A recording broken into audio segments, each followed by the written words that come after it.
Hello everyone, and welcome to part 6 of my tips and tricks series. And today we're going to talk a little bit about cutting tools and other tools that might be helpful, and those you might want to stock up on if you don't have them already. So the first thing it's going to be paper trimmers. So they come in all different varieties, as you can see, and I will go into detail a little bit what's the difference between the three that I have here. This is my old paper trimmer from Fiskars, which still works great. There's nothing wrong with it. It's got the blade that goes up and down here. It also has a dark blade, which is for scoring. So you pop this one out and just put the black one in. It has an arm that swivels out, so you can have measurements up to 14 inches. And this is nice, compact, and really good for traveling.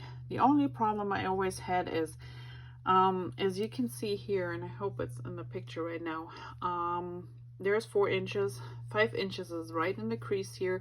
Then we have 6, and then we have 7. So in between here, that's a measurement that I need a lot. And with that crease, it's always kind of iffy to really get it exactly right, or you have to recount, count. So at one point in time, I said goodbye to this one and invested in one that has a bigger surface, which would be this Fiskars paper trimmer. As you can see, this is up to 6 inches, so you can lay your paper flat there with no problem and cut it accordingly. It also has an arm that swivels out, and which extends it all the way to 14 inches like the other one did. But I hardly ever really use the arm, because this is perfect for all sorts of cutting that you want to do. Like the other one has the blade here going up and down. And what I do after a couple of uses, I clean that track here, because paper fuzzies and stuff get caught in there. Plus when I use it, I usually cut from the bottom up and from the top down, so that blade that is in here gets used on both ends. And if you ever wonder how to get this out, there is a little, I don't know if you can see this, there's a little groove here, a little bit wider, where this actually fits in. And as you can see, the blade is like triangular shaped, so it has 2 sharp sides. So if you are not using it both ways, you might want to flip it at one point and turn it around. That way it gets used on both sides. This one also came with the wire guide inside here, which shows you where to cut. And overall, this is a very good cutter. I love it. The only thing you want to be careful of when you're cutting paper, try not to, if you want an exact cut, try not to push too hard to the left or right. Just try to really go straight up and down. Other than that, it's perfect for my use. And I use it a lot. The SureCut Deluxe paper trimmer, that's the one that we have here. It's on page 70 in the catalog. It's really a great tool.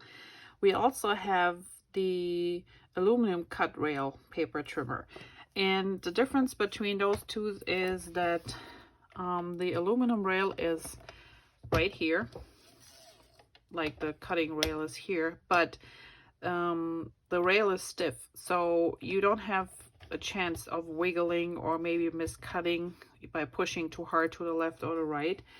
It does need different cutting blades, and the replacement blades, as you can see here, have this half circle. This is pretty much where that track, let me put this away, well, this will fit over the track. So the cutting, the knife is on one side, so this is where you cut, and then the blade goes over the track. Compared to this one, you can see the different style. So if you buy a paper trimmer, you have to make sure you have the right replacement blades, because they are a little bit different. And we have the replacement blades for the aluminum rail cutter, but we also have our regular ones. This is the one I just used. These are the ones, it's also a cutting, but the black one is a scoring tool, which is just a looks like a blade, but it's plastic, so it scores your paper. And then these ones are the ones that are actually titanium cutting blades, so they're just a little bit different material. Those are usually the ones I use. I use the titanium ones, but these are the ones going for this, and then these are the ones going for this trimmer. So these are pretty much the trimmer, and this is my go-to trimmer for all my projects. Now, coming up to the smaller little cutter, which is this one right here. It's called a photo trimmer. It's also on page 70. And this one is a different style. This is a guillotine cutter. So you just put your paper underneath. You put your paper underneath, and then you cut down. The only thing, and I use this for my photos because it is nice and sharp, while with the rail trimmer, like our regular paper trimmer, sometimes that little blade, when you push it up or down, gets caught in it. And this one really is nice and sharp and cuts my photos precisely. So this is what I use mine for. When you put your photos in, since they are a little bit slicker, you want to make sure you push them really nice against the rim up here. Here's a guard for your fingers. Make sure you push down on that one, and then use your guillotine cutter to cut down. That way it's not moving and it's not getting crooked. But this one is perfect to cut all your photos for sure. Smaller pieces of paper, but like I said, I use this for my photo trimming, which is awesome. So these are the two cutters, and I would say for sure get one of these if you don't have one already. And then this one is a really nice add-on if you cut a lot of photos. We have talked about the VersaMat in a different video tutorial. So this is our VersaMat here that we have, the black one. As I showed you, you can cut on this one, and it is self-healing, and the back side is squishy, so you can use it for your stamp projects. This is a great one to have, especially with the measurements 12 by 12 for big papers. Now the other two things we have here are our scissors, and you might ask, oh well, scissors are scissors. No, they're not. They're actually pretty different. Looking at those two, you won't see a big difference. So one is called microtip scissors, the others is the non-sticky microtip scissors. And I will open them. They have this nice cover because they're nice and sharp. And this is the microtip scissor. You see how tiny that tip is. And to protect this tip, because if you have your scissors falling down or hitting the tip of it, they do bend and get dull after a while. So you want to make sure you always protect them and put them back in there. So this is a great scissor to do all your fuzzy cutting. And this one is the same size, but if you're in the market for a new scissor, I would recommend buying the non-stick one. It is a couple bucks more, but this one has a coating, as you can see here. So most of the stuff comes off really easy. It's like Teflon type thing. Same principle, very pointy. Make sure you always cover it. And if you really get adhesive on, this is another tool you don't want to miss, and I will get to this back in a second. I use my adhesive eraser and go over it. So these are two scissors we have in the catalog, page 70. It's the non-stick microtip and the regular microtip. Like I said, they're both the same size. They're both really sharp. One has a coating so stuff doesn't stick to it. The other one is just plain Jane. What I also do, and I get this question asked often, is, well, if I cut my ribbon, fabric ribbon, it never cuts it always gets fuzzy, and this is because your scissors are dull. And my solution here at home is, because I use these scissors for paper cutting, I actually have just a cheap one from another set too here that I use for cutting my ribbons, because they are super sharp still, but they're only been used for ribbon cutting. I always laughed about my mom in the old days when she would tell me not to use the fabric scissors to cut paper, but they were always so nice and sharp. But now I know why, because it dulls your paper, your scissors after a while, and you don't want to do that. So get some smaller scissors for your ribbons to cut, and use the other ones for your paper cutting, fuzzy cutting. So these are the two that we have in the catalog. Then, sorry about that. Other tools you might want to look out for. Well, if you're a stamper, we talked about this in the stamping video too, is using acrylic blocks. They come in different sizes. Make sure you have one that's appropriate for the size of your stamp. And if you never tried ours, give them a try. I have tested a lot different stamping blocks, and I have to say these are really nice in your hands. They're really nice to hold on, and give them a try. There is a starter kit which includes 3 different ones, and this is the tiny little one, 1x1. As I mentioned too, it's etched on the side the size of the block. So get yourself a couple different ones, just because your stems always have different sizes and you don't want to oversize or undersize. And if you're not sure what sizes you need, quick reminder, underneath our stamp sets is always the recommendation of which blocks you might need. And this is a 2x2, 3x3, 2x3.5, which is pretty much in that starter kit right here.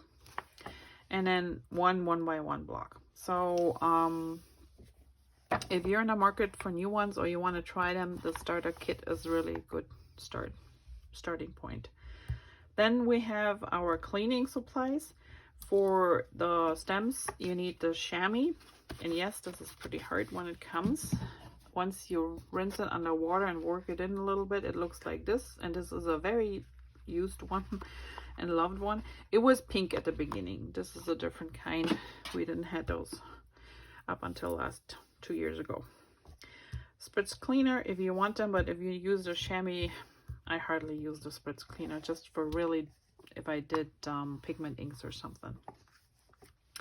Another interesting thing to have is this anti-static pouch, even so mainly used for embossing, but that is a different story. But if you're not an embosser, this still will work well, you know, and you sometimes have those stickers from the paper packs, and you want to put something on a card or on a layout, but you don't want it to stick down, and you want to get rid of the stickiness on the back. Well, one thing is to leave it on the carrier sheet and cut around it. But if you're not into that, what you could do is just take the sticker off, the sticky side up, and then go over with this pouch. Since this one gives out really fine powder, what it does is will adhere to the stickiness, and then your sticker is no longer sticky. So try that. Now I got it all over here. This is another tool that's really handy to have. That's on page 77. And then we come to a must-have, and there's no way around this. Rub&Remover eraser. This is your adhesive eraser, and if you haven't watched, go back to one of the beginning videos where I explain how important this thing is. I do not want to live without it anymore. And wherever you get liquid adhesive, let it dry. If you have adhesive runner, make sure you spread your paper nicely and then go over it and rub it off, because this is a lifesaver when you get adhesive in areas you don't want it and don't want to get rid of the stickiness. So this is a must-have as well. Then we have the stylus, and I also have, this is our old stylus version. This is the new one. What do you do with a stylus? Well, the stylus is for dry embossing. So while we have our embossing plates where you put the paper in and run it through a machine, this pretty much does the same thing. It's just free-handed. Or if you have to score cards because, you know, you make a different size of a card, or you want to score a couple of lines in your paper. Let me grab some colored paper for you so you actually can see it better.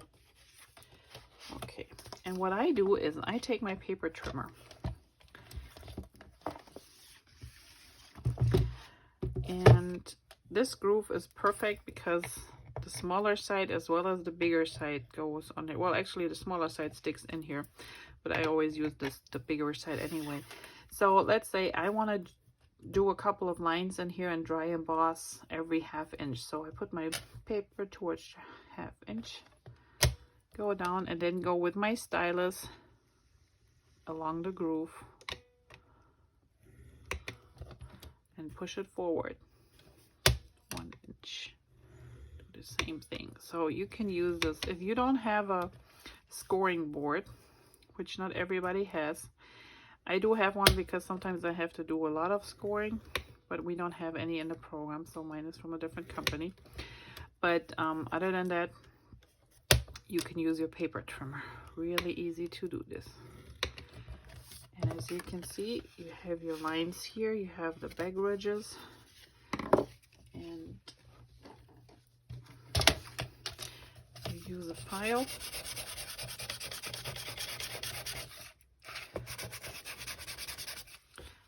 See the white lines coming up. So this is what you can use your stylus for. I could do free drawings and stuff too. You just need like the back end of your VersaMat, the black mat, the one that you use for stamping. It's a little squishy, that will help too. So this is what you can use your stylus. So stylus always comes in handy as well. Adhesive we talked about. There's our all-purpose mat. Again, we're on page 79 in the catalog. These round sponges are great if you want to do some distressing around the edges. I love to do this with a sponge because it gives me more control and it's a little bit softer. And they come in a little package. This is only 1/4 of one left. So what I do is I cut mine in quarters or smaller. Put these little clamps on, that way you can hold them really nice. And then dip them in my ink and use them on my cards so my fingers don't get inky, or not so inky. If you cut them a little bit smaller, they get even like this size. So a sponge goes a long way, but they're really nice because I'm not a fan of using my ink pad around the edges. Usually that's too harsh or too thick of an edging, and I rather have it a little bit softer. So this is what I use for. Or you can use the sponge daubers. They come in a 3-pack and in a 12-pack, and you can use those for different colors. I have mine. I just used a little paper piece that I wrapped around and wrote down what color family it is, because sometimes it's hard to see, and they work great as well. And then I have a few more things.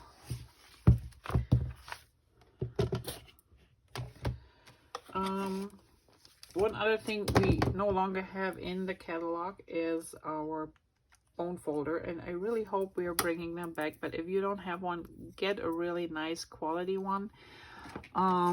They're plastic, but as you can see, this one here has nooks and crannies, and it's not working too good anymore. So the older they get, the more they get edges. This one is nice and thicker than the other two are. So like I said, I hope we will get them back. But if you don't have a bone folder, this is just when you crease your paper, like what we just did here. And yeah, you can crease it, but this way you can really make it nice and flat, and you have a really nice clean crease. If I would do this with my fingers, I could, but it's a lot more work and it never looks that clean. So I rather have it with the bone folder. Or sometimes when you cut your paper and you have an edge that sticks out, I just go over the edge and flatten it back out. So a bone folder would be something. An X-Acto knife, if you need something tiny to cut out. And I know not everybody likes to work with a knife. I don't have a problem with a knife, but if you like to cut into really thin areas, this is always great to have. Just make sure you're not cutting on this brown mat. Use the black one. Or a glass mat. So if you have a glass mat, that would work well. And be very careful because these things are super sharp. So that would be something extra. One thing that's new and it's not in the catalog, but this is our order number is Z5006, and those tweezers are new back in the program. We had them before, and then the quality was not what we wanted it to be, but now they're back from a different vendor, and these are really nice and pointy. So if you have to pick up small pieces, or you want to, you know, before you place something down, you want to see if it's on the right spot, this is really nice. So I could take this and make sure it's where I wanted it to be before I put it down. And it really is. They're not very heavy, so this is a nice extra thing to have. Last but not least, again, that's also not in the catalog, but I won't go without a nice metal ruler. Number one, metal, because sometimes I have to use the X-Acto knife to cut straight lines down, and with the black or some mat on top underneath, I can put this down and hold it back and put my blade right against it and cut down. You can't do this with a plastic one because the knife is so sharp, it will cut into the plastic. So you want to have a metal ruler. And it also always comes in handy to measure things, to make sure you have the right strip cut, or if you have leftover paper and you're not sure, yeah, I can use my paper trimmer, but sometimes it's just easier to hold it against here and see, oh, that's 4 inches by 2 3/4. So a ruler, if you have one in metal, that would be great. So these pretty much are the tools, I would say, beside a big cutting tool, cutting machine. If you're using dies like these to cut out things, but there are different ones on the market too. I have a Big Shot these days. Been very happy with that one, works great. Other than that, everything else, it's not a must, but these are the primary things that you really should look forward to: is a good knife, or a good scissors, maybe a knife, a bone folder, a tweezer if you need one, ruler, and a great paper trimmer. And then these two, the static pouch, and don't forget our eraser for all sorts of adhesive. And the majority of all these tools, like I said, are between page 70 with the cutting tools, and then 77 for the stamping, and 79 in the back here with the adhesive. And these are really the ones I would recommend. Everybody is different, everybody likes different things, but I think this is something, the basics that you could use and will use, and everything else is just an add-on. All right, I hope you enjoyed today's little it's a long day tutorial, and I will see you back next Friday. I think I have one more, no, 2 more, and then we're gonna start with the coloring 101. So have a nice weekend and talk to you soon. Bye bye.